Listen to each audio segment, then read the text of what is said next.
What's going on, everyone? I'm Paul LaMonica from the Low to High podcast, and in this week, I have a jam-packed episode starting off with a breakdown of the number 5 and number 4 teams in college lacrosse, ranked by U.S. Lacrosse, which are the University of Virginia and Penn State.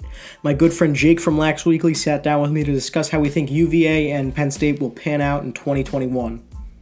For the interview segment, I am joined with two University of Maryland alumni, Andrew Walsh and Jon Garino. Jon and Andrew were Fogos for Maryland during their historic runs, and Jon was actually named 2017 National Championship Player of the Game for his amazing performance. The two of them spoke to me about their life as a Terp and what it was like to go play in those high-stake games and a whole lot more. If you want to skip to different segments of the episode, I'll put the timestamps below in the description. And while you're there, make sure to follow the Low to High podcast on all the social media platforms so you can keep yourself in the loop with what's going on in the lacrosse world, as well as see who future guests of the show will be. Anyways, I hope you guys enjoy the show, and let's get right into it.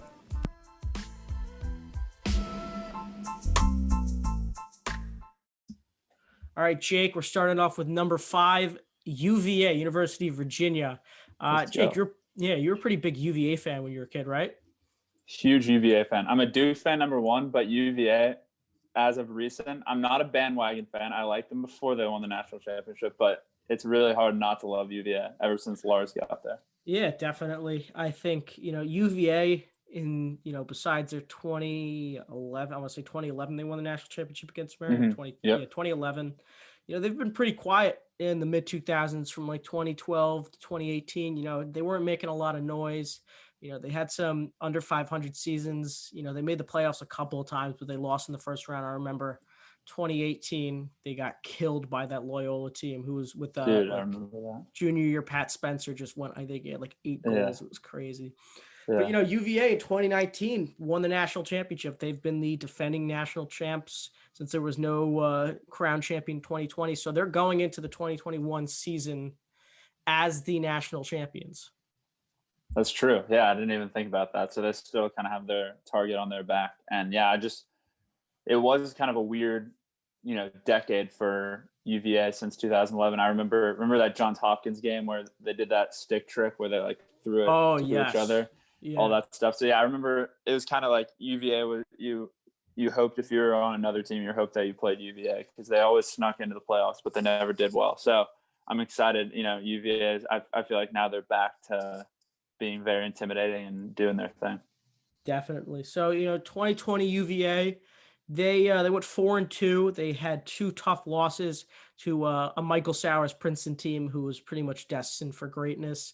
And then the last game of the season was a loss to Brown in overtime. Lars Tiffany's old school.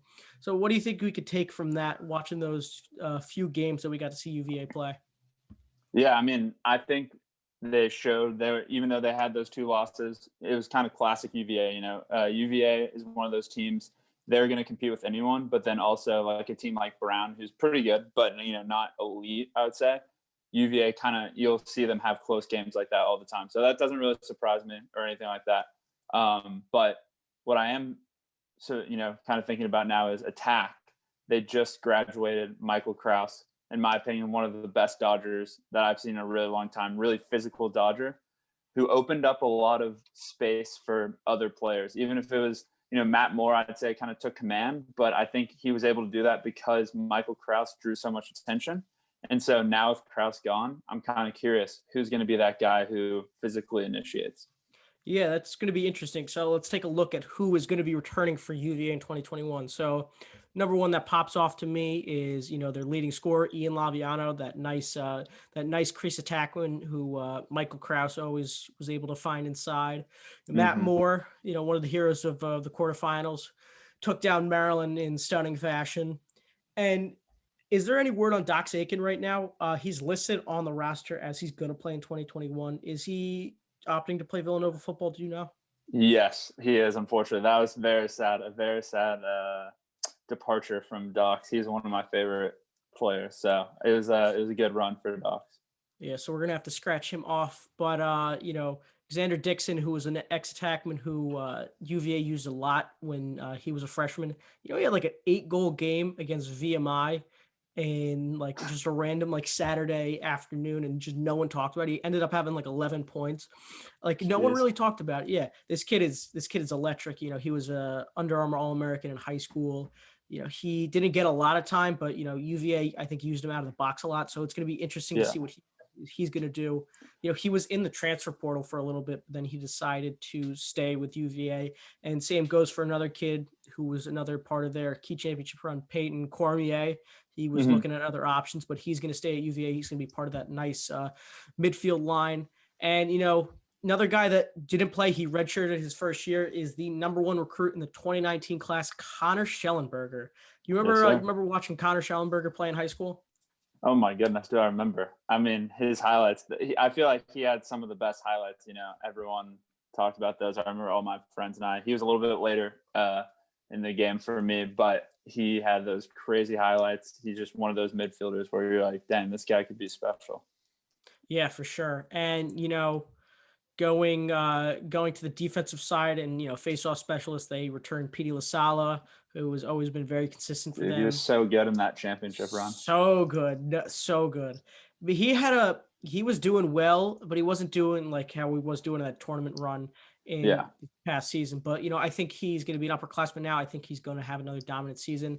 And then another guy who was also the number one face-off specialist in Connor Schellenberger's class, Gavin Ty, who's just a beast. That kid is very big. He's like 6'4", 240, and just could just take over the game. So I want to see how they're going to work at the face-off X. And then defensively, they have John Fox, another guy that was big on guarding some of those top players in against Yale. I think he locked off, what was his name? Jackson Morrill very well. He kept Jackson Morrill 2 points. And then their star LSM, Jared Connors, who was also, one of the best, if not the best, close defender in the country. With all these guys returning, Jake, like we said before, Michael Krause. You want to go into why Michael Krause is going to be such a huge departure for UVA? Yeah, absolutely. I just think he was such a strong presence from the left. Like every time he dodged, he was drawing attention. Even if he was what do they call it? Hockey assists. He was one of the, I think, had some of the most hockey assists of anyone. Maybe even if he didn't assist, he would pass it and another pass and he would be open. So I feel like he opened up a lot of space, and now that's going to draw, now that he's gone, there's going to be way more attention to Matt Moore. And so I'm curious how Matt Moore does, because he's, I think, an incredible attackman, but he also didn't have all that pressure that now he's going to have. And so the big question is, how is Matt Moore going to respond to this? And then who's going to fill that third spot? Because we know probably Laviano is going to be that other attackman. So who's going to join him down low? What do you think? Do you think, my money's on Schellenberger, but we're going to go into another player that's coming in for the UVA. But my money is Schellenberger is going to dominate this season. He's going to, would you consider him? Yeah, he's a redshirt freshman. So I think he's going to be the best freshman in this 2021 season. He's got a lot of guys that were also with him. Brendan O'Neill, Owen Hilt, who are also going to get a lot of time. You're telling me he's going to be better than my guy, Brendan O'Neill? See, I think he's going to have a better season. I think Brendan O'Neill is definitely a better player, without a doubt. But I think, as a guy who got no film under his belt his freshman year, it's going to be tough for coaches to scout him. And that is why I think Connor Schellenberger is going to be that dark horse. Or even Xander Dixon, I think, is just a very good ex-attackman. He always has his head up on the field. Yeah, like I said, he had 8 goals. Like, even no matter who you're playing, it's still Division I lacrosse. Scoring 8 goals in a game is not easy. True. So I think Xander Dixon could take that spot. Peyton Cormier. I think they have the guys, and then we're going to go into one very special guy that is coming to UVA as a grad student, and his name is Charlie Bertrand, kid from Merrimack. He was 2-time I want to say, was he 1-time or 2-time Division II Player of the Year? I forgot. I think he's 2 times, but yeah, dude, this guy's insane.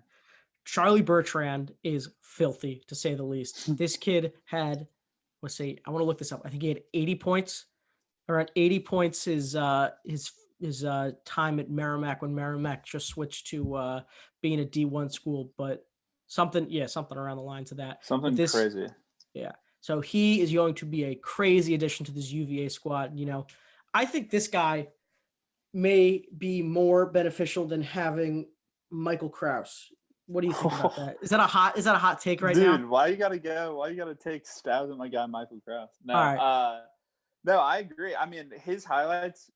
Usually, when you watch someone's highlights, everyone, if you're good, you're gonna have some pretty cool highlights. But you can kind of tell, like when I watched Brendan O'Neal's highlights, I was like, okay, this guy's different. I feel like Chase Bertrand, when I watched his highlights, I was like, this guy's different. He's physical. He's really good. I didn't even remember him. I'm actually, yeah, I think he could be just as talented, honestly. And yeah, he's going to be a really good addition. So I'm excited. Yeah, I think he's going to bring another presence, almost what Doc Aiken. I think he's similar way that Doc Aiken also just brought, like, just, there's Michael Krause back there, and then you got to deal with Doc Aiken. So I think there's going to be a lot of I think the ball's going to move really well for UVA. I think they're going to have very good chemistry. And another guy coming in from the freshman class is Connell Kumar. It was a 5-star recruit coming out of New Jersey. I think he's another guy who's going to be either part of the first line or another guy coming out of the box in the second line. That's just going to bring a whole other pressure, going to bring way more pressure for the defense. And I think they have a very good shot of just being one of those teams that, the second there's a fast break on the face-off, or Jared Connors comes off to bring the ball downfield, it's like the ball's going to go in the net in like 3 seconds. Absolutely. I'm really excited now that you mentioned Bertrand. And you brought up a good point earlier. Like Matt Moore, I remember his freshman year, maybe he played a tiny bit of midi, but then he got moved to attack. And so I could see Schellenberger going to attack as well. So that would be, I mean, Schellenberger, Moore, and Laviano. And if you throw Bertrand like that, I mean, any D1 team would want those 3 people to start. Yeah, and they also, like I said, John Fox, it's a UVA. Everyone was counting out UVA as just being like, oh, they just lost. They lost Doc Aiken, and they lost Michael Krause. They filled those. I think they're filling those voids right away. I don't think it's a rebuilding. I think it's almost like a reloading period for UVA right now. And I think if out of any of the years in the next 2 or 3 years, I say this is going to be the year that they have the best shot of winning a national championship. What do you think on that? Wow, I'm curious. Why do you say that? I just think they're being undervalued. That's why. I think they still have great value in their players. I think Ian Laviano might get looked on a little bit more because they're going to have a lot of ball dominant guys. And I think Ian Laviano is just going to be finding his way to the crease every single time. He's going to put up 50-goal season he had in 2019. I think he's going to put up another 50-goal season. I just see him playing a very important role, even though he is an off-ball, just crease dump guy. I think he's being a little bit overlooked with all these other, besides UVA being overlooked as a whole. I think Ian Laviano is also being overlooked. Wow, Inception, overlooked Yeah. Inception right now. So I think UVA is going to make a lot of noise in the ACC. ACC is beyond loaded with talent right now. North Carolina, Syracuse, Duke. It's going to be a very good ACC championship. I think they're going to make the playoffs. I think the top 4 play. Oh God, I forgot about Notre Dame as well in the ACC. I was going to say. I think some disrespect. Yeah. So is it UNC, Syracuse, Duke, UVA, and Notre Dame? I think all 5 of those teams are going to make the playoffs. But where do you see UVA falling when it comes to playoff time? I love UVA. I think they're going to pull it out. I think especially with Chase Bertrand. I think they're going far. I'm putting them in the Final 4. Do they go to the national championship? Maybe they do. I know that Duke is going to the national championship. That's already a lock. So I'll put them in the Final 4. Okay, that's fair. What about you? Do you think? Look, I think UVA is better than Penn State, and I don't think in this rankings that Penn State is better. Sorry, Penn State's number 4, UVA is number 5.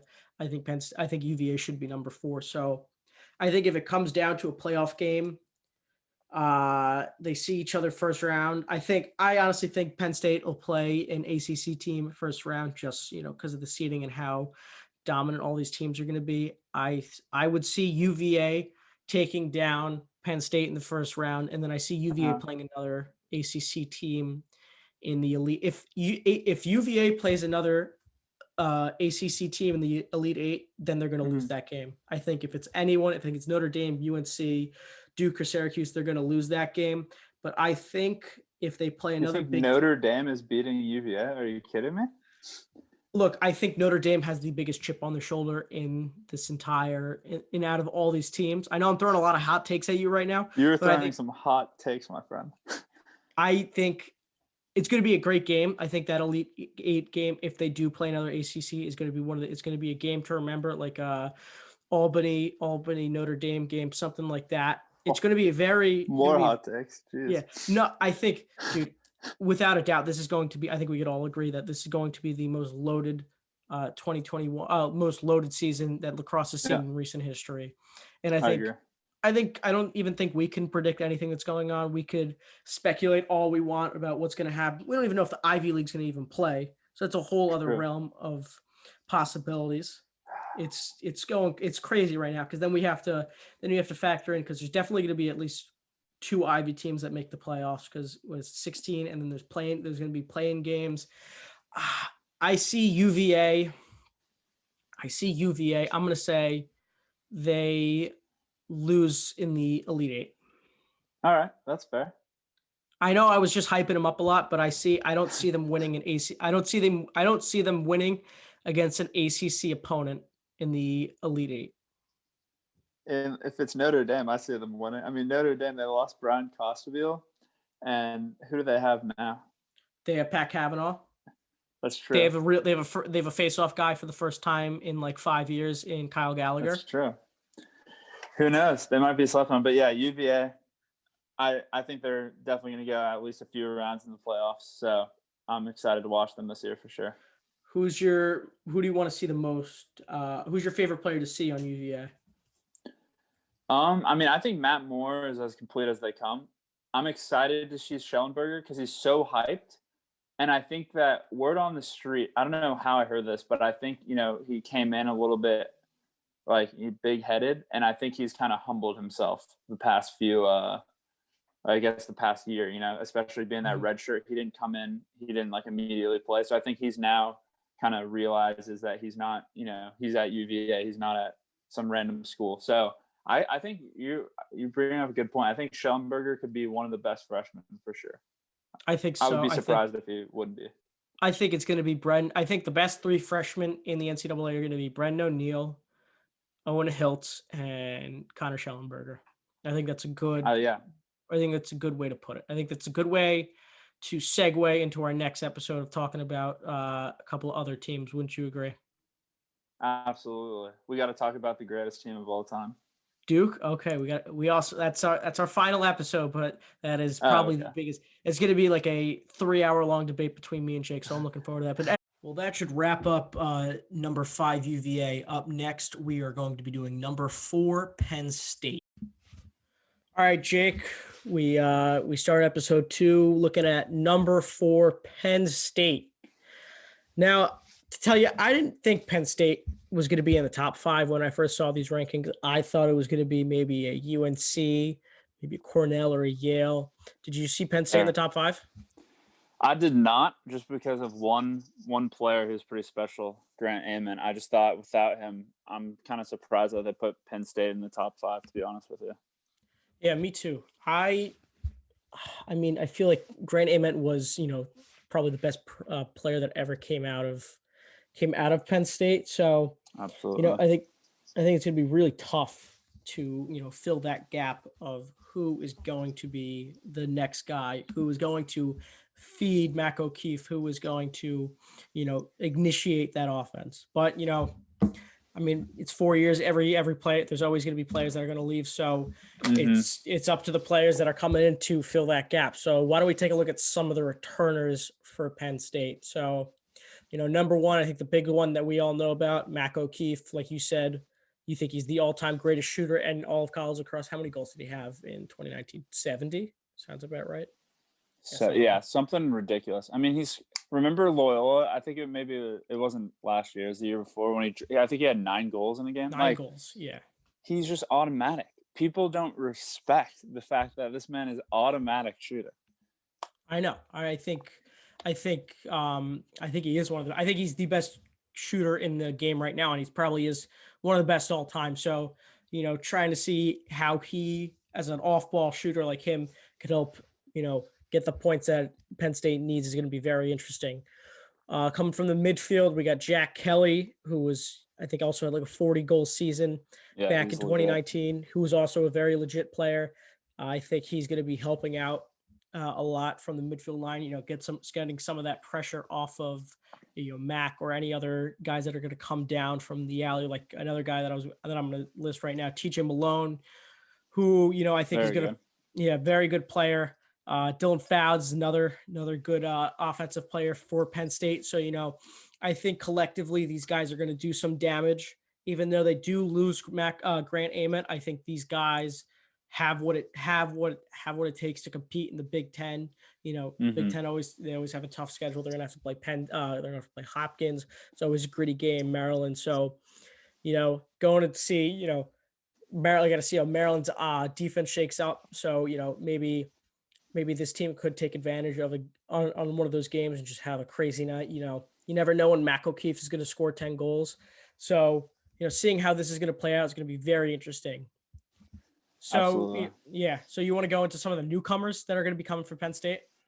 Okay, yeah. So we got Luke Mercer. We got Brody, is it Fierstein? Firestein. Okay.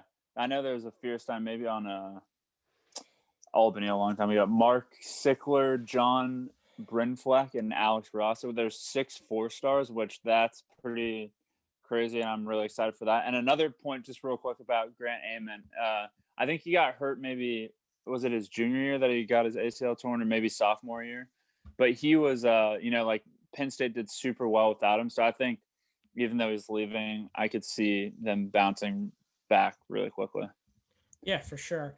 One guy that we were just talking about that I think can help fill that Grant Ament void is this guy that we were just looking at his highlights, Canyon Birch. His 2019 Under Armour All-American, New Jersey's all-time leading scorer. He has the same body build as Grant Ament. Yeah, he plays exactly like him. I think a guy like this that not a lot of people know about, that there's not a lot of film on him to look over besides his high school highlights, is a guy that can really do some damage for Penn State. I think this kid's very explosive. I think he's got great footwork. I think he's going to complement Mac O'Keefe's game very well. I think he could find Mac O'Keefe on the far side and, draw a lot of attention to him, because he's super fast. So you think this is the guy that Penn State should be looking forward in the future? Yeah, absolutely. I think he's going to be huge. And honestly, when I think about, I'm running in my head right now, all the Mac O'Keefe goals. Yes, he's an off-ball guy, but Mac O'Keefe, I think he plays for the U.S. box lacrosse, like maybe under 19 or something. He played for that.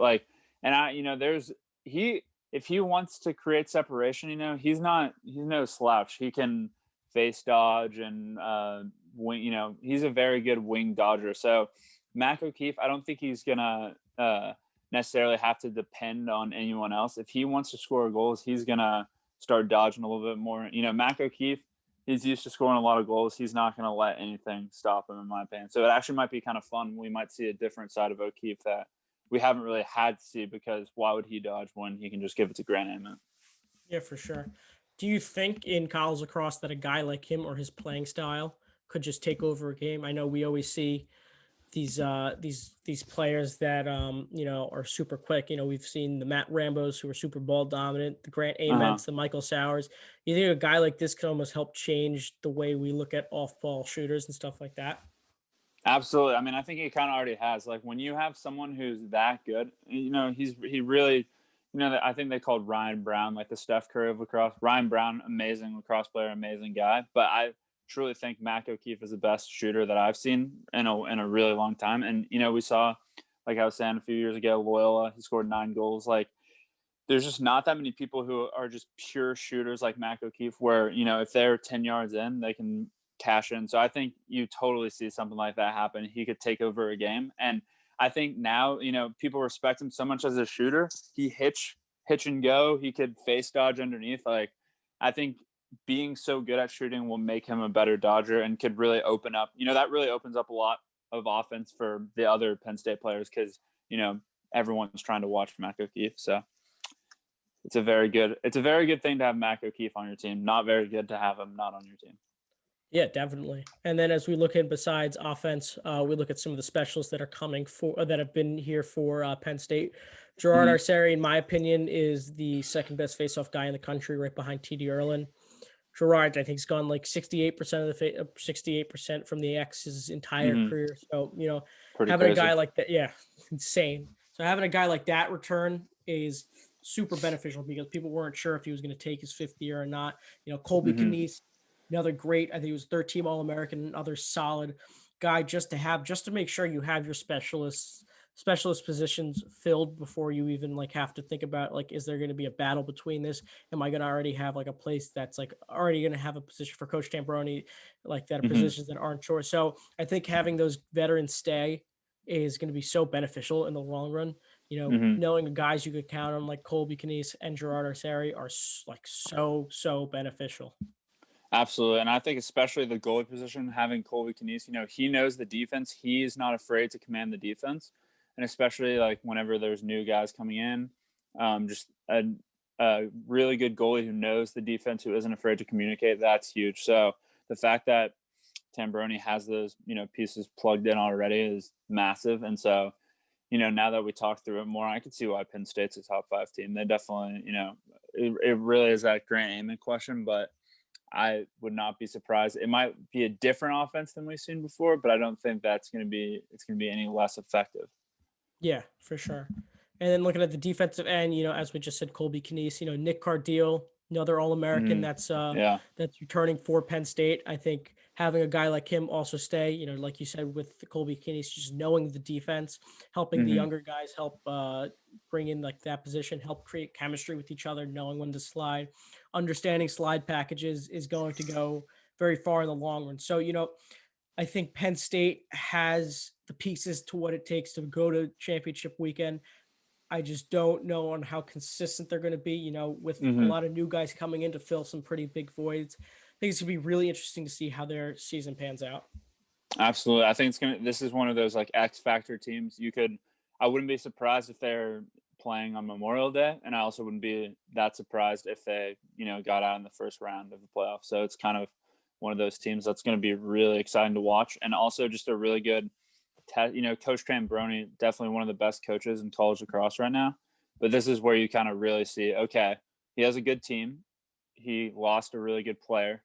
Is Tambroni good because of Grant Amon, or is he really good because he's a really good coach? Obviously we know he's good, but like, is he great? Can he come up in the time when his best player is not there and he has what he makes the best of what he has like with his roster? Exactly, because you look at a guy, John Janowski, he's probably the best coach I'd say in college lacrosse. Because consistently, it doesn't matter if it was Jordan Wolf, it doesn't matter if it was Justin Gutterding. We'll see if it's Michael Sowers. It doesn't matter who he has; he still gets it done. Tillman the same way. Plenty of people came through, different players. So this is kind of a really cool test. Like it's been a while since Tambroni's had a test like this where he doesn't have literally the best or top 3 college lacrosse players in the country. So this leaves us with the question: how far do you think Penn State's going to go when it comes playoff time, Big Ten championship time? Where do you think they're going to land? I think they always step it up in the Big Ten championship. So I would not be surprised. I put them. I don't know.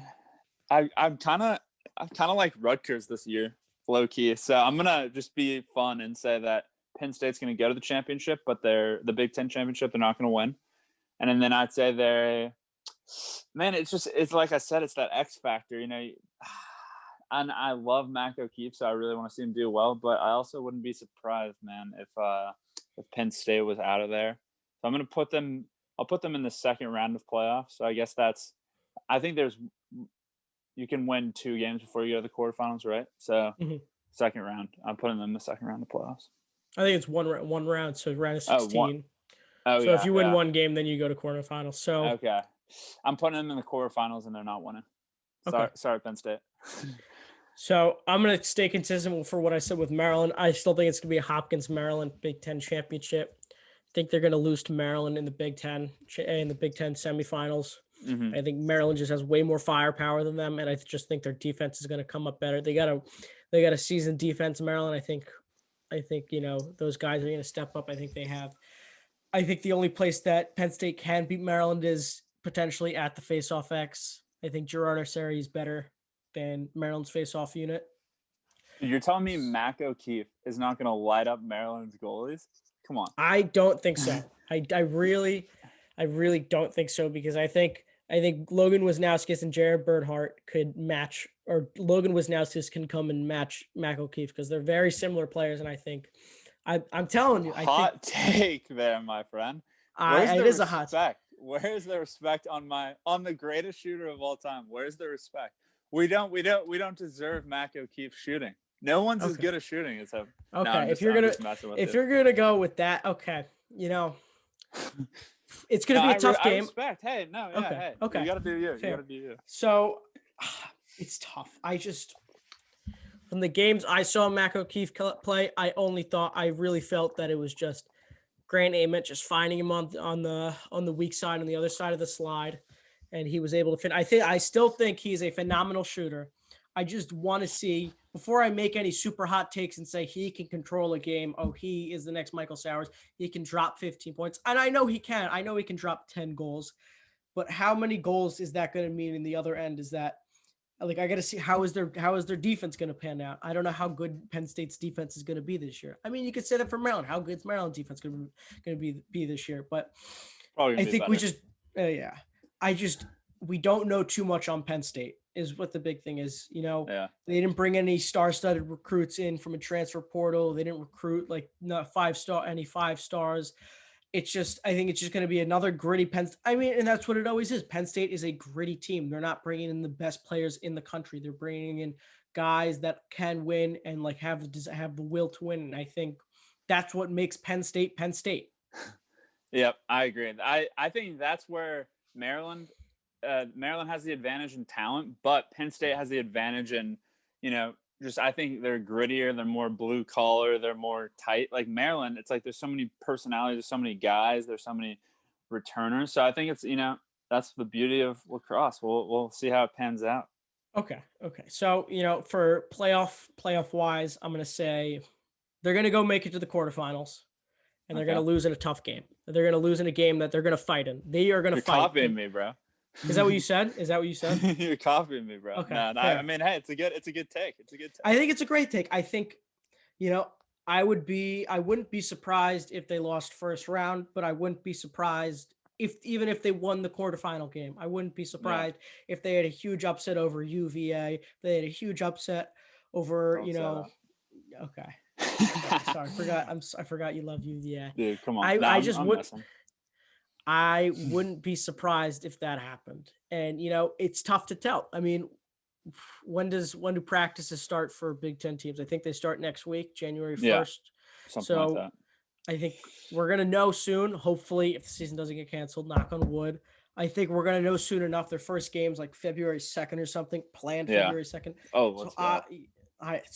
Isn't that crazy that it's like around the corner? It's literally lacrosse season is like Christmas to me. Like I'm more excited for lacrosse season than I was about Christmas. Excited. That's what's crazy, because everyone says like after Christmas it's so anticlimactic. Not in the lacrosse world, because it's just starting up. It's just getting crazy. It's about to get crazy because you got basketball from like January to February, and then like real lacrosse starts and college lacrosse starts, and then from February to May, it's just the most electric time. Either you're playing lacrosse or you're watching NCAA. It's just going to be crazy. So, going back to Penn State, I'm very excited to see what they can do.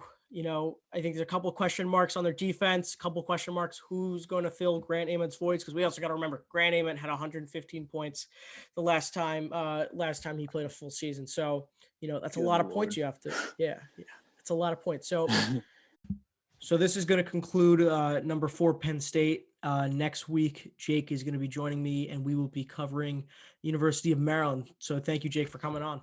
Absolutely, man. Glad to be here. All right, I'll see you, man. That will conclude the first segment of this episode, and now on to our interview with Andrew Walsh and Jon Garino.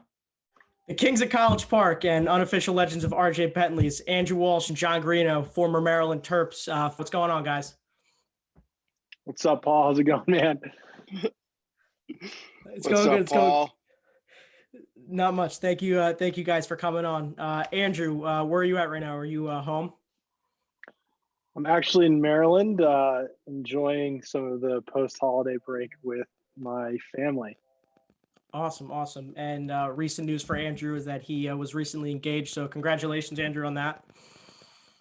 Thanks, Paul. Yeah, it was a good way to end a rather interesting year. For sure. It was a tough year for everyone, so it was good to end it on a high note. And John, for you, where are you right now? I am out in Lake Tahoe getting some snowboarding in. I'm able to work remote, so I'm taking full advantage of it. For sure. And recent news for John. Just want to give my congratulations for people that don't know. John just finished up his final rounds of chemo treatment for a recent cancer diagnosis. So, John, congratulations on that. Very happy for you, and I'm very happy that you got through these tough couple of months. Yeah, man, it was definitely a crazy experience. 2020 is just piling all the bad things on top of me at once. But, the lacrosse community was great in supporting me, and, testicular cancer is super treatable. And, anytime I get a chance to spread some awareness about it, I will. But definitely, appreciate you giving me the opportunity to talk about it. And, the lacrosse community was great, though. For sure, definitely. There was a lot of articles, that were in Inside Lacrosse. I know Coach Tillman came to visit you, so how was that? Like even though you've been out of the lacrosse world for a couple years, knowing that there's still a bunch of guys still in your corner after leaving the lacrosse world. Yeah, I mean that's just the kind of culture that is been established at Maryland. Like a lot of the guys I hadn't seen for years, they reached out to me as soon as they heard and just wanted to let me know that they were thinking about me, and just having that support pushed me to keep fighting and have a positive mindset, and that really made a big difference for me. Definitely. So, to start it off a little bit, do you mind if I ask you guys, where you guys are from originally and how you guys ended up in Maryland? Sure. Walsh, you want to? Yeah, well, Andrew, you want to go first? Yeah. So, first off, I'm from Bronxville, which is 30 minutes north of New York City, in Westchester, very close to where Paul is in Scarsdale. Our schools played each other, which is cool. And I started fairly late, 7th grade, I believe, is when I first picked up a stick and was convinced to play. And throughout high school, I was given an opportunity to play with some really good players on my team, and we're able to compete in some playoff games. Really built a good program around the few players that ended up going to college, which was exciting. And I think that was really the start of Bronxville being seen as one of the better teams in the Westchester, New York area. So I was excited to be part of that. And through my lacrosse journey, I found that like specializing in something like face-offs is going to be a really effective way to play on a very competitive team. So I really honed in on that and made it my mission to play Division I lacrosse, and had a couple good years in high school, particularly my junior and senior year, where I was able to get the attention of coaches such as Coach Tillman. And as soon as I got the call that they were interested, it was a no-brainer for me. So that's the short version of my lacrosse story. You talking about Bronxville being an historic program. Who have been some guys that you played with at Bronxville that you got to get the chance to play against at the next level? One that comes to mind would be Jack Neer at Notre Dame, who is an amazing player, pro player now. He was our team captain a year older than me, and he's had a really great career at Notre Dame and playing in the pro leagues. He's actually friends with a couple of my friends now. So yeah, that's definitely one one of the other Bronxville success stories for lacrosse. Definitely. He was playing like a crazy, he's a D midi, but he was playing like a crease attackman, just flying all over the field this past summer in the championship series. So he was a cool guy to watch. And for you, John, tell me a little bit about your backstory, growing up playing lacrosse and how you ended up choosing Maryland.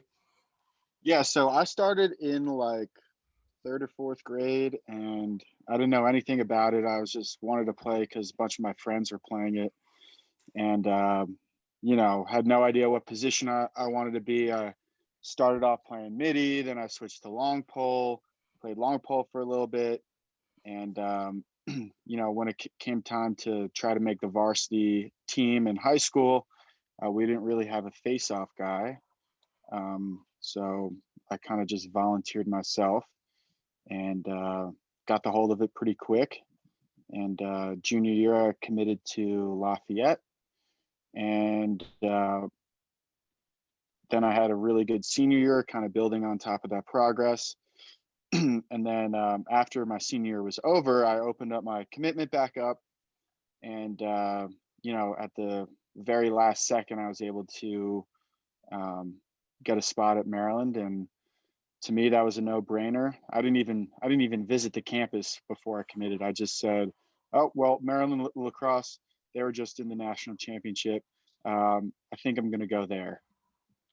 So your face-off style of being like a neutral guy instead of going knee down motor grip, did that kind of translate from you, like how long poles traditionally face off? Did you kind of just switch that way into being a face-off guy that just so I started with the stand-up because I was like, I can't scoop up a ground ball when I've got both my hands like this. It's like just easier to get a ground ball like the normal way.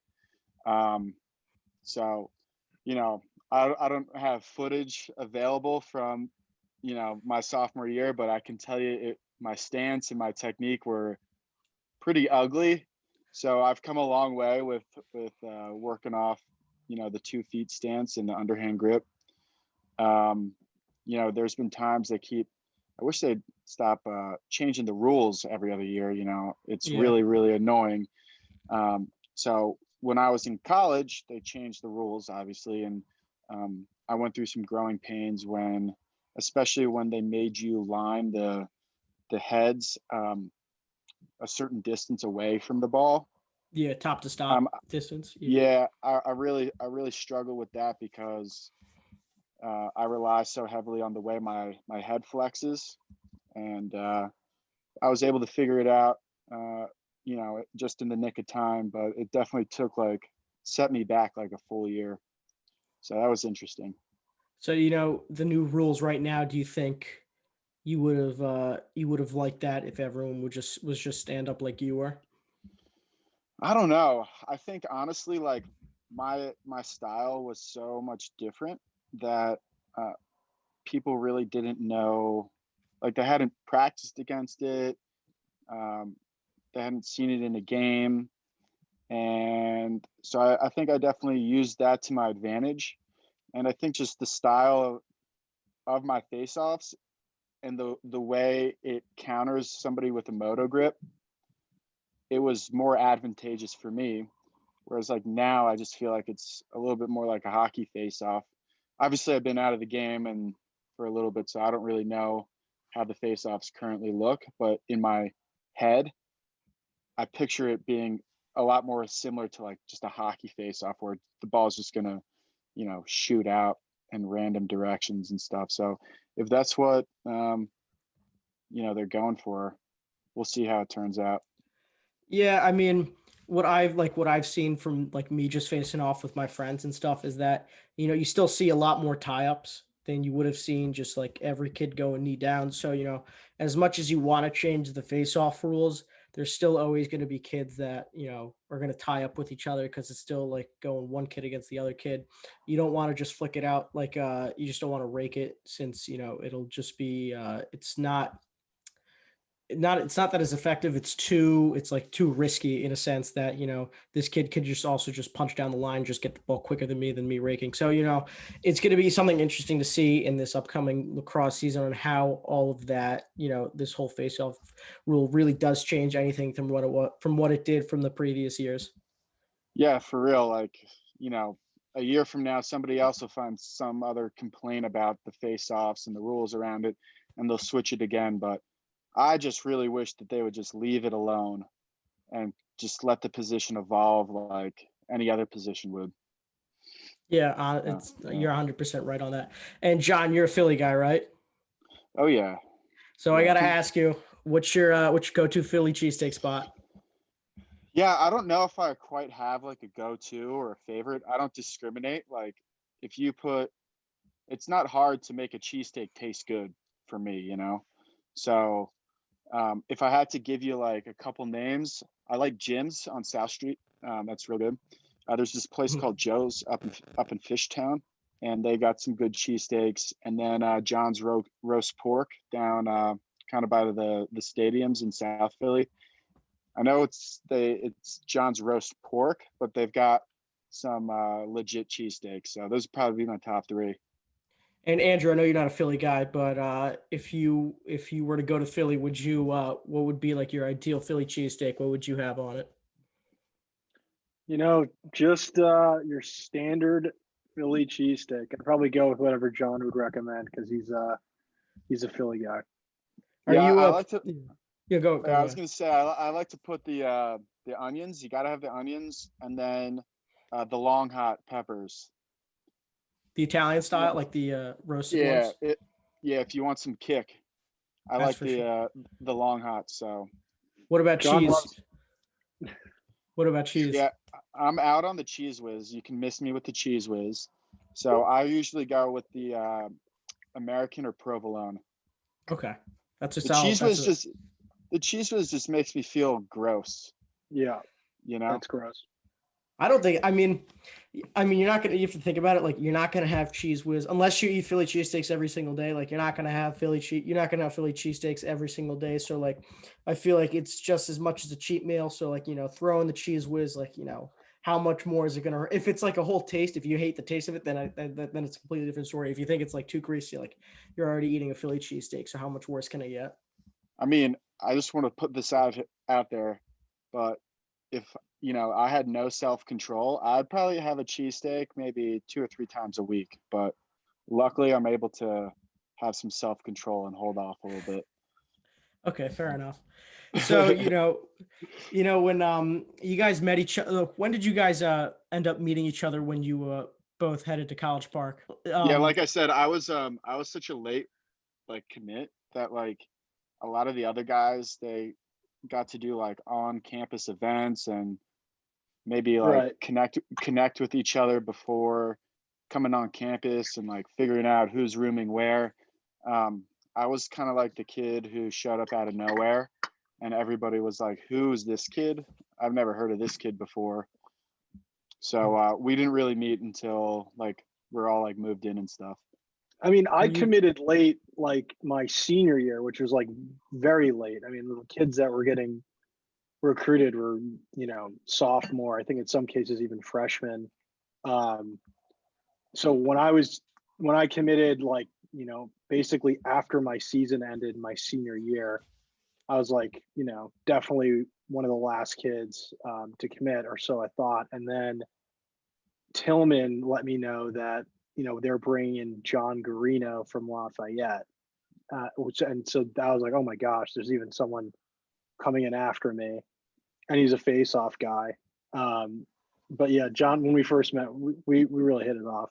There's we just having the same position, I'd say, is bonds you, but John and I have I'd say similar personality in a lot of ways and a similar sense of humor, and I kind of picked that up from John almost immediately.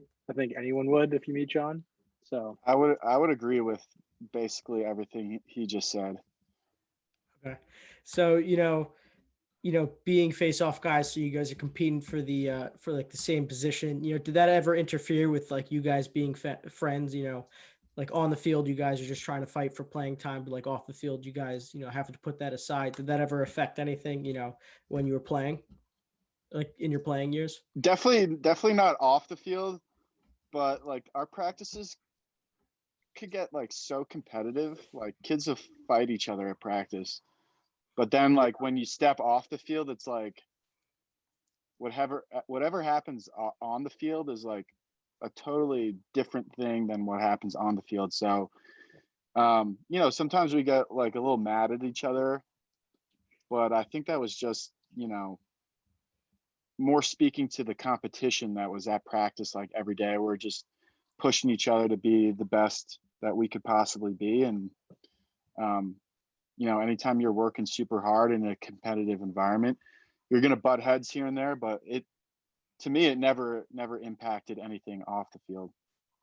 Mm-hmm. Yeah, I'd second that too. I mean, it's one of these things where if you're in that, environment where you are competing against your friends, I think if anything, it's a great thing because it teaches you to not take things personally and compartmentalize your life. So we were always able to kick it and enjoy, after practice. But in the moment, it is definitely something that you are really competing over and really care about. And obviously the entire team and the face-off unit, takes very seriously. So I think that's, just a good thing to carry with you after lacrosse, outside of lacrosse, being able to, compete with your peers without taking things to a personal level. So I feel lucky in that regard. Yeah, I'd also say like the face-off guys at Maryland were always so close. Like, yeah, you're competing for playing time amongst one another, but then like I just remember if I was in and I'd win a face-off and run off the field, like Walsh or Bones or Austin, they were always like the first people to give me daps and tell me good job and stuff like that. So yeah, we're definitely competing, but during game day it's like those were the first guys that would come up to you and say good job. And you think that culture that you guys brought up with, you fight in practice, but when it comes to game day, everyone's your friend, like the enemy's the people on the other team. Do you think that's what, helped breed the dominance of, the University of Maryland lacrosse, like during the mid 2000s?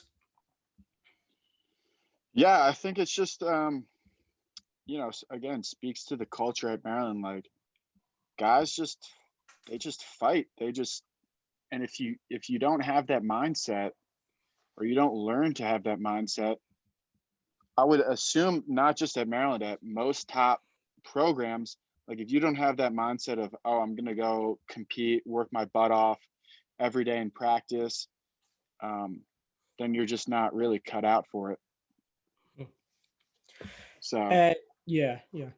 And, going off, having like rigorous practices at Maryland, what were some other challenges that either you or Andrew, might have faced off the field that, still like brings why it's so tough to be a student athlete? I mean, I got a good one. My freshman year, my mother was diagnosed with cancer for the second time in her life, right? And that's just an example where, life's going to throw you curveballs. And, my curveball was trying to manage that with being a freshman on a, top ranking Division I lacrosse team and balancing, a new college workload.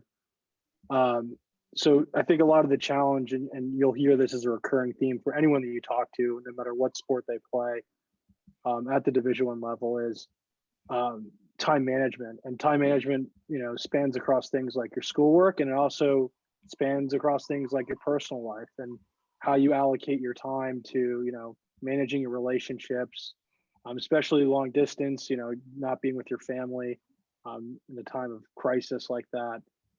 It is a lot to manage. And I'd say as you mature through your college experience as an athlete, you get better and better at managing your time and your emotions.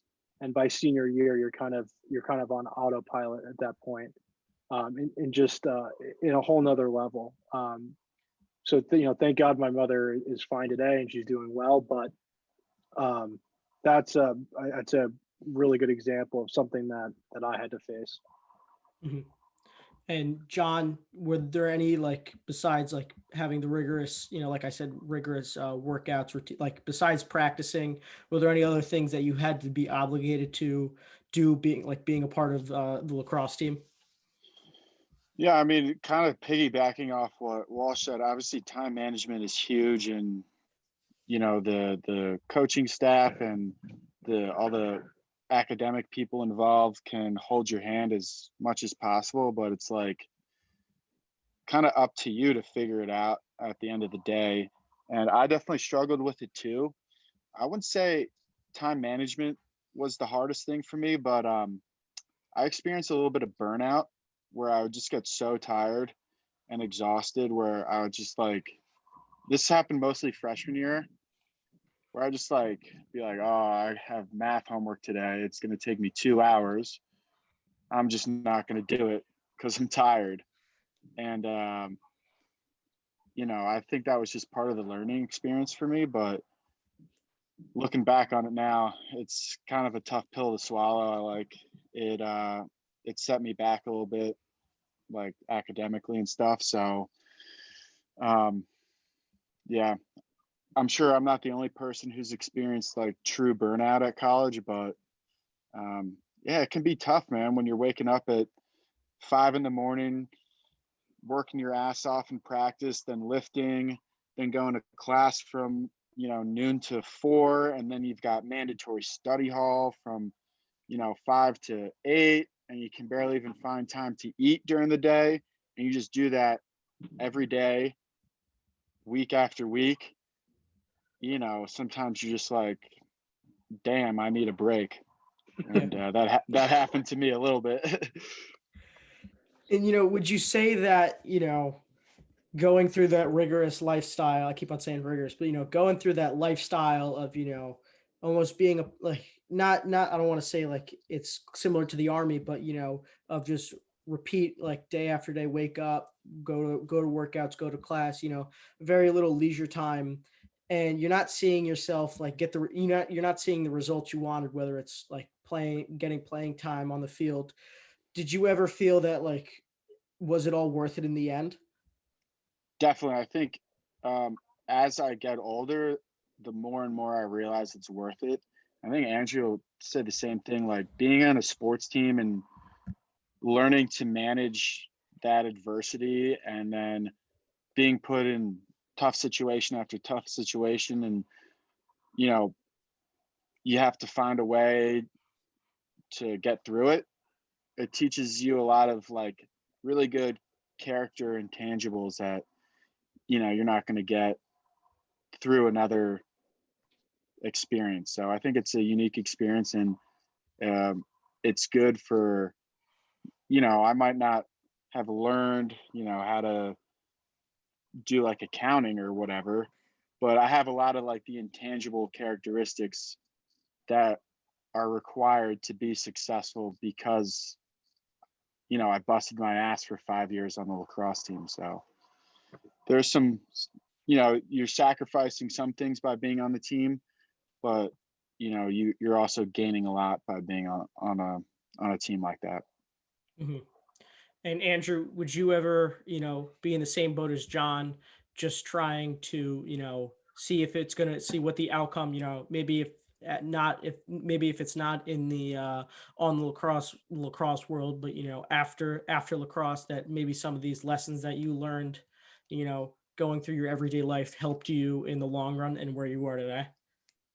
Yeah, I mean, I think it's something that you'll hear from almost anyone who plays um, at that level. Is every day is a fight. You're constantly weighing, one thing to the next to make sure that at the end of the week you're hitting your targets from an athletic perspective, from an academic perspective, and it's really it trains you to kind of deal with difficult times and bear through it. I think it tests you in a way through that repetition, through that kind of no break mindset, high stakes, very competitive environment that, transitioning from lacrosse to say the workforce, I do feel like it's a massive advantage. I feel like, in the back of my mind, if I can do what I did with lacrosse and with all the pressure and expectation around that and get through it, I feel very tested in that sense. And I know that's something that a lot of people feel, especially in the Maryland culture. And when it's all said and done, it's the culture that drives people's ability to, even if they're not getting the results that they want in the short term, they're willing to stick it out because there's such a sense of camaraderie and really purpose to what you're doing that you're just not going to get anywhere. It's really incredible. And the older I get, the more I see the value in it. So I'm really appreciative to, be part of the Maryland lacrosse program and have people like Jon around me that, in those times when you're doubting yourself, you have your team pulling you through. And we all carry that with us. For sure. And so, transitioning from that, we were talking about like the rigorous lifestyle and like the toughness of what it takes to be a Division I player. There's also a lot of bright spots to it. So, one thing I wanted to bring up that, I always remember from watching you guys play was the West Coast shootout games out in California. So, having that experience of not only, getting to go play in some nice weather for the first time until it's April or May. What do you think were some good aspects of, the Maryland lacrosse team and whoever you guys were playing, whether it was another Big Ten or ACC rival, help boost your experience in college lacrosse? That trip was awesome. Yeah, that's trips are awesome. Yeah, that trip definitely felt like a vacation. I think it was a really good team bonding experience as well. So yeah, good vibes over on the West Coast. And it was So cool that's what- because you're with all your team, and there's a sense of there is a sense of vacation, but there was a ton of excitement, I'd say anticipation around like playing a team out there. They're growing the attention to the sport on the West Coast. So that whole trip, that was really well planned, and it was good to see like the Terp community out there on the West Coast, and definitely a great way to break free from College Park for a little while and see how the other side of the world lives. So it was great. You get any nice food out in California that you didn't get at College Park? Yeah, I think we stayed or visited, some of the people in the Terp community. I'm not exactly sure or remember who they were, but they hosted us for a big dinner. I think we had like tacos and a bunch of really good food. So they took care of us there, and yeah, Cali's great. they could have just been like mega fans. Yeah, they could have just been mega fans. I don't know. They could have just lied to you and said they just didn't go to Maryland. Yeah. They just love. I don't see that. That's not too surprising because West Coast there is this very big growing community of lacrosse, and there are some super fans no matter what sport it is. So as crazy as it sounds, it's not too far fetched. But going off of the food, after a long practice, whether it's in the afternoon or getting off a big game on the weekend, what would be a go-to spot for you guys to go grab a nice bite to eat? The liquor store. Yeah. Yeah, I mean, after a game or after practice? Either. Like, what would be, you're hungry. Where would you go? Where would you go and eat? Well, after the game, they'd take care of us. We'd have a big tailgate with basically infinite food. But, we try to stuff our face, take pictures of the family, and then run home to get the night going. But that's if we won, obviously. But on the weekdays, it really depends. I mean, There's not a ton of options in like parks, so it's like you're either eating like Chipotle, Potbellies, Noodles and Co. That's really it. Okay, well, my brother told me is that you guys were going to say a completely different answer. It was going to be the hot wings at Bentley's. So that's what I was trying. That's what I thought the answer was going to be, but I don't know if you guys like them or not. I mean, they got good food at Bentley's, but it's not like we're eating there all the time. We'll do it like more in the fall, like when we can, kind of day drink, I guess, a little bit and get to Bentley's like during the day. But yeah, we were going there after practice. That place is really reserved for when we're going out. Okay. Yeah, especially in season, we're not really eating too much food there. All right. More so beers.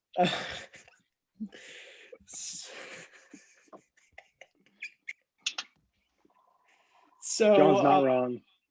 So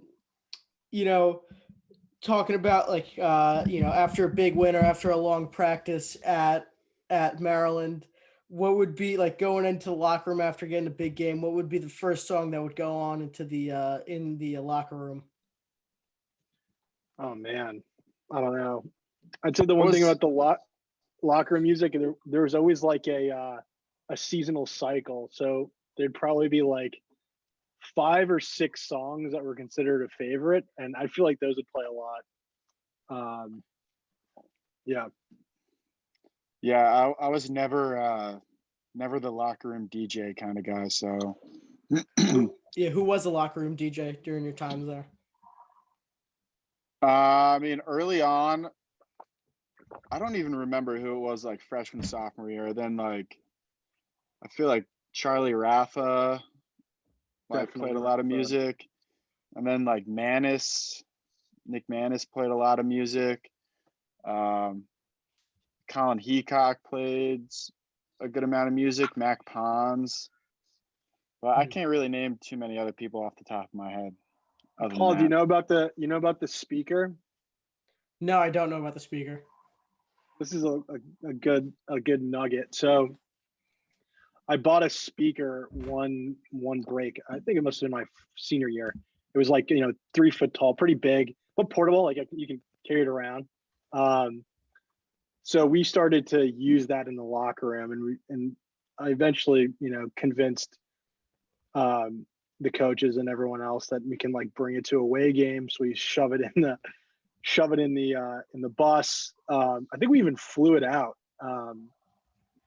if I'm not mistaken. But anyway, that became like our speaker.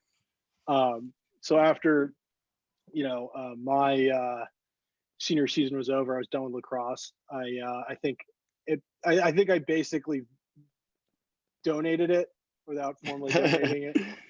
It kind of just stayed there in the locker room, and for the year that John and the guys won, and that was a big motivator. Just getting everyone pumped up and using that to hype everyone up in the locker room, and they eventually ended up getting that speaker engraved on the inside of the national championship ring, if I'm not mistaken. Yep, wow. That's true. And I will say, I'm going to toot my own horn here. The Money for Nothing song, our championship year, which got a little bit of publicity somehow, I am the one who found that song. Okay. I'll just leave it. That's my one musical contribution to the team, because I was never DJing. One. Yeah. I mean, I got to gas myself up on that one. That is a good song. I've listened to it before. I like it. Oh yeah. It's a very good song. So, John and Andrew, you guys got to play in the 2015-2016 national championships in Final Four. I know neither of you got to play in that game, but watching that game, from the sidelines, and seeing your teams lose in the upsetting fashion, what motivation did that kind of help bring you, either for the upcoming seasons to come, or like lessons that you want to bring in later in your life? Yeah, I mean, I'd say, like, just looking back at it, I remember those moments, and they do feel surreal. It is a very abrupt ending to a lot of hard work. And the older you get, the more that sting hurts, right? And if you're a senior, that's your last shot at it. So I'd say the things that we take from that is you really try to feel that moment of that loss. That way, come next time around, if you have the opportunity, if it's not your senior year, you can take that into a way of motivating you never to feel that way. And I ultimately think that's what everyone is trying to do. And I know the coaching staff, they really promote that. Like, we never want to feel the way we do. We want to make sure that we check every box and prepare for every scenario, so that we're not feeling that way. So that on the national championship day, we're holding up a trophy. So yeah, it's one of those things that, as difficult as it is, you kind of want to take a mental photograph of that moment and use it as fuel. You turn a negative into a positive, and I think that Maryland does a really good job of that. And yeah. John? Yeah, I mean, losing those games was a tough pill to swallow, but looking back on it, you're like, damn, not many people even make it this far. So the fact that we're able to make it that far and just have that experience and be able to be on the sidelines for those 2 games, this is what my mentality was for these 2 specific games where we lost. Yeah, you're bummed that you didn't go in and that we didn't come away with the trophy, but at the same time, you're feeling like super appreciative and that you were even able to get that experience in the first place, because there's like 70 programs, and you were one of the last 2 teams standing and playing on the big stage. And but yeah, so that was a positive from it. But losing when you're that close to glory is never something that's goes down easy. Mm-hmm. And you get after the 2016 national championship, Andrew, your career ends, but John, you get an extra year because you redshirted, I think, your freshman year, right? If I'm not wrong. Yeah. So yeah, go ahead. Go. Sorry. I was just gonna say, yeah, because I was just such a late recruit that Coach Tillman and I floated the idea of me doing a post-grad year, and I was done with high school. I did not want to do a post-grad year, so I floated the idea of just redshirting me. In my eyes, it's like kind of the same thing as a post-grad year. You're just in college rather than high school. So that was the plan from the very beginning, and man, the timing worked out great at the end. Yeah. And going into that senior season, Andrew's still at College Park, but he's not playing. But still having Andrew there, and still being best friends with him, do you think that helped make that last year, since a lot of your guys in your recruiting class had already left, just having your best bud with you during your final season helped you out? Yeah, definitely. And then Nick Manis did a 5th year too, and I was always really good friends with Nick, but I felt like during that last year, me and him became really, really good friends. But yeah, having Walsh, we lived together, we were roommates, so just being able to joke around with him during the year and stuff was awesome. Yeah. And you get into your hot streak, during the playoffs, and going into the national championship, starting off in that quarterfinal game against Albany, you're going against a red hot freshman and TD Erland, who's actually still playing now, but he was a 3rd-team All-American, and you were just the 2nd string face-off guy coming in for Maryland because the starter was hurt. What was your mindset going into that quarterfinal game, knowing all this stuff's going around you? Well, so going into that game, I was probably facing off at 57% or something. So I was having I wasn't the starter or anything, but numbers wise, I was having a pretty good year. And we played Albany earlier in the year.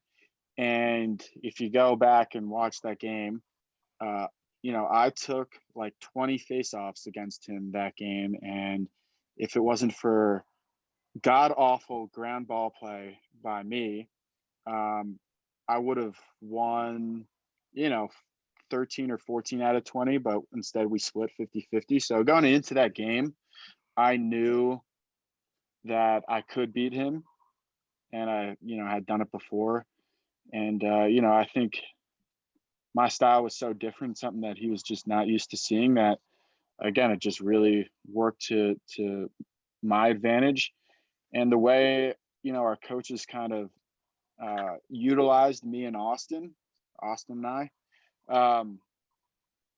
they did a great job with that, and they put me specifically in a really good position to have a lot of success. Mm-hmm.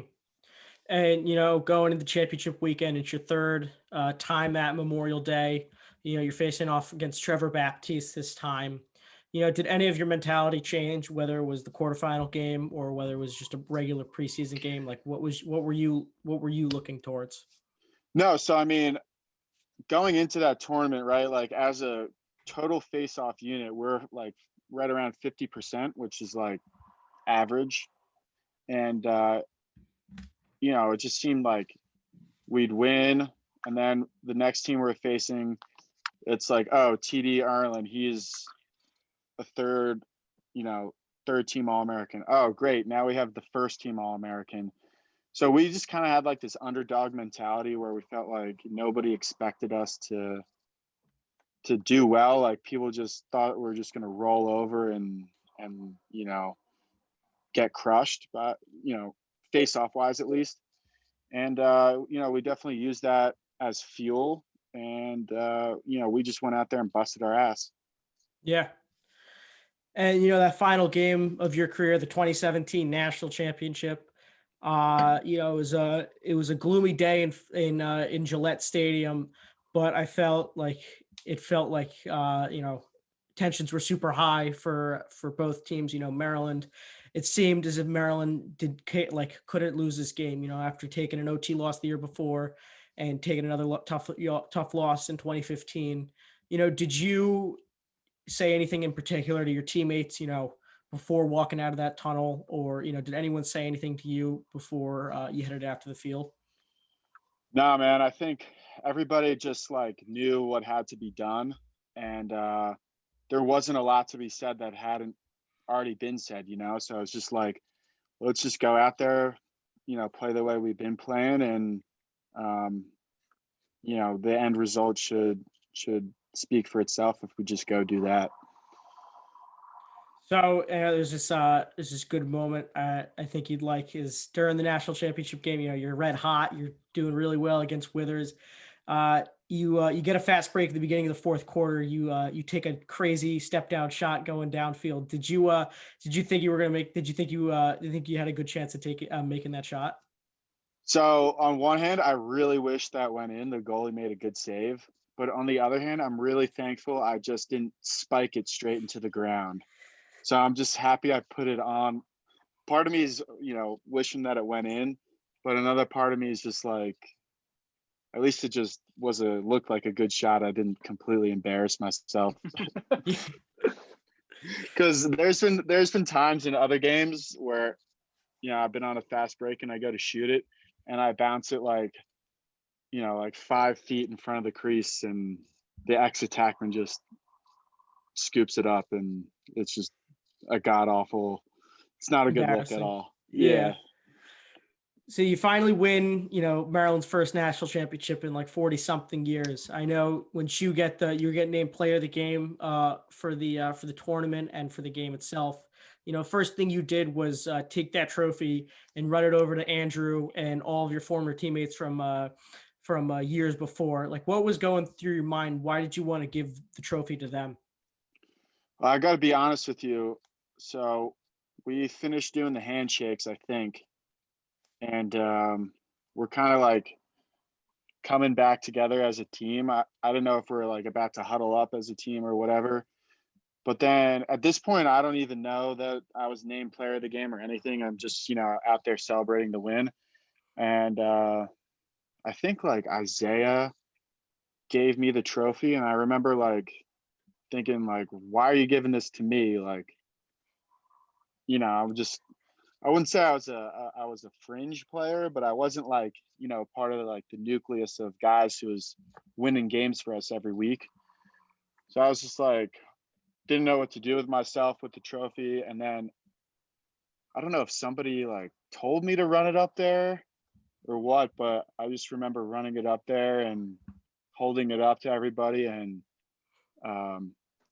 people were crying in the stands. Walsh, she might've been crying, bro. I think Walsh was crying. And just the energy, like in that moment, like reflecting on it, like I never would have guessed in a million years that, at the end of the game, I'm the one with the trophy. So that was pretty, it's always pretty crazy for me to reflect back on that because, going into that game, I certainly would not have envisioned myself in that position. Yeah, definitely. And, switching back to Andrew, I didn't forget about you, Andrew. Seeing Jon, completely dominate that whole entire playoff run in that regular season, what did it mean to you that you got to see your best bud, live his dream and, fulfill the goals that you were trying to, you and your teammates before were trying to do? Yeah, I mean, it was amazing. I think it's pretty unique for me because, I can see one of my best friends in, the same position, compete, at the, at another go, he had another go at the national championship. I was still in college with him. So that was really exciting to be able to like see that progress and Jon's career progress and ultimately just get the job done. It felt like, it was so exciting, but it felt like a relief, I have to say, that we were able to get what we got and win the championship and to see Jon, someone that I played with for so many years and lived with at the time, bring it home. It was really, really exciting. I was rooting for him the whole way, and we were watching we're watching the big games, the playoff games from Bentley's and Cornerstone, and with our families and everything. And it was just awesome. It was really good to see that. Yeah. And, when you were at that game, at the national championship game, what did it mean to you when Jon ran the trophy over to you? Yeah, again, it felt like kind of surreal, when you're at this for so long and you're on the losing end of it. It's so personal, and when we won that game and you're able to like see the hardware up close in person, it felt completely surreal. And I think the guys on that team, they did a really good job at making sure everyone else that was part of the programs previously that helped build some of the guys on that team to where they are today. They paid homage, and it was really a win for everyone in the Turf family, and it really felt that way. And what an amazing way to end the streak. Mm-hmm. And as both of your careers came to a close, do you think there was anything that you might have wanted to change, or something that might have wanted to go your way, either one of you? Well, No. I wish that shot went in the national championship game. I wish I scored a couple more goals in college. That's probably it, though. Okay. I'm pretty satisfied. A couple goals would have been nice. I mean, I'm not gonna lie, if that's what we're talking about here. Yeah. That'd be great. Other than that, I'm pretty satisfied with the way things turned out for me.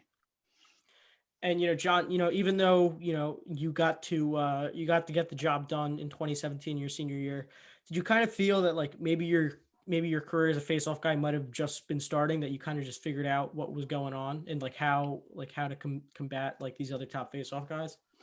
Definitely. Like when I graduated college, I felt like I was one of the top 5 face-off guys in the game. And the thought definitely went through my head, like, why couldn't I have been doing this good the whole time? And, I played a little bit for the Lizards, and that success that I was experiencing seemed to be translating into the pro lacrosse arena. But I moved out to California for work, and my pro lacrosse career was pretty short lived. Do you But yeah, guys ever? definitely. Yeah. Do you I was gonna guys? say, yeah. No, go ahead. Go ahead. Sorry. I was gonna say, I definitely feel to a certain degree that, like you said, like I was just kind of getting started and figuring out, my style and how to use it. Yeah. And after you guys were riding the bench for majority of your career, you guys were behind Charlie Raffa, who was one of the best college face-off guys of all time. And you both, I think this speaks to Andrew a little bit more than to John, but you know thinking that like maybe your senior year you were going to get the chance to have what John had, but instead Coach Tillman goes with a younger guy. Do you think like what's a life lesson you could learn like from that experience in your senior year? Yeah, I think throughout everyone's career, they're faced with trouble in this regard, right? You have to put yourself in the shoes of the coach and the people managing the team. And honestly, you're so committed to the team doing well.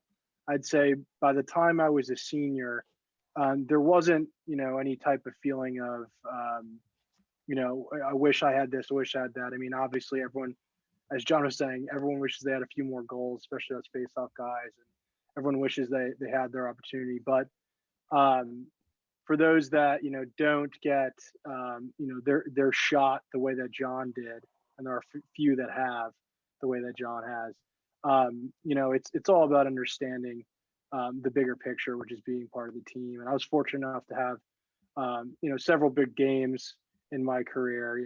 One being that Ohio State win that we were able to pull out there, playing in their football stadium, which is amazing. And that was really good. And as long as you get a couple moments like that, and you're part of an amazing team, and that you contributed. In our face-off squad, we all helped each other.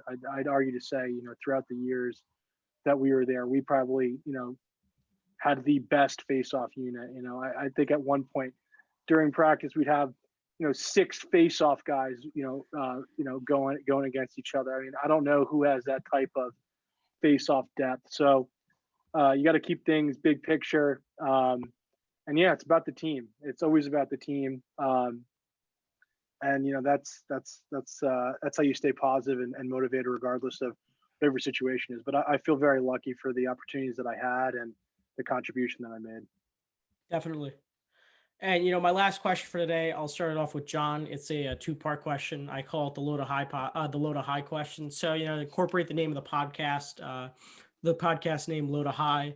I'm gonna ask you two-part question. So the first part to it is what have been some of your lows while playing lacrosse? It could be a bad game you lost, an embarrassing moment on the field. What do you think that would be for you? I don't know if I have too many bad moments on the field. I feel like sometimes as a college kid, you can get swept up in the extracurriculars. So I had a couple of transgressions there that I regret. But ultimately, I think I was able to, learn from those mistakes and I think it helped me. I think without having gone through those mistakes, I don't think I would have had the success on the back end. So, so that would be a low part. And you wanted a high part? Yeah, and yeah, what have been some of your highs while playing lacrosse? It could be a huge win you had, crazy Yeah, goal, cool yeah. celebration. I think it's probably pretty obvious what my high point is. So definitely that national championship game and that tournament in general. People always ask, what was going through your head. And I don't even know. I was just like in some sort of Zen flow where I was just like super calm. And yeah, it all worked out for me. And when you end your college career and it's that last moment is also the best moment, to me, that's all you can ask for. So Definitely. And Andrew, same questions. What have been some of your lows? Yeah, I'd say I'm not going to pinpoint a low. I think we kind of hit on a lot of the themes that anyone as a college athlete kind of gets caught up in. And I'd say some of the low points are when you're particularly stressed about your academics or balancing your athletic commitments. And when you're in that mix, there are a ton of lows. But again, as long as you kind of see things through the big picture and stay committed, you're able to make that a positive. So I think anyone who's been in our position can attest to that feeling of being overwhelmed and having to figure out how to find a way to succeed. So you're constantly tested on that front, and that's something that can last a month, that can last a couple years. But yeah, I couldn't pin it down to one point. And going off of that, what have been some of your highs? Yeah, so some of the highs, I mean, I mentioned earlier, for me personally, from a career perspective, that Ohio State game, which was so close, and a comeback game, and basically a filled out Ohio State football arena because we were playing before the spring football game. That was incredible, and being able to secure some really important possessions at the end, that was really awesome. And I'd say again, not to cop out here on the answers, but there's so many good times that you have throughout the process. I know there's such an emphasis on the end and the national championship and the tournament, but it's really the little things are along the way that make the experience amazing. Just bonding with your teams, like traveling, being in the hotel room, after practice, hang with your boys in the common area in your dorm as a freshman. There's all these little moments that as much as the games are always a big part of it, I always think about the fondest part of my experience in Maryland, where those little moments where you're bonding with each other as teammates. So yeah, that's like the big highlights for me. Mm-hmm. Andrew and John, want to thank you again for coming on the Low to High podcast. Really appreciate you talking about your stories. Andrew and your friendship along the way, especially John talking about his national championship run, and Andrew talking about his experience with John as well. So thank you guys so much. Yeah, absolutely. Hey, thanks, Paul. This was awesome. Stoked to be a part of it. Of course, we got to keep the Terp. You got to keep the Terp tradition alive. We got a couple of Terp guys on here, so hopefully we can grow on that. Definitely. All right, see you guys. Later, man. See ya.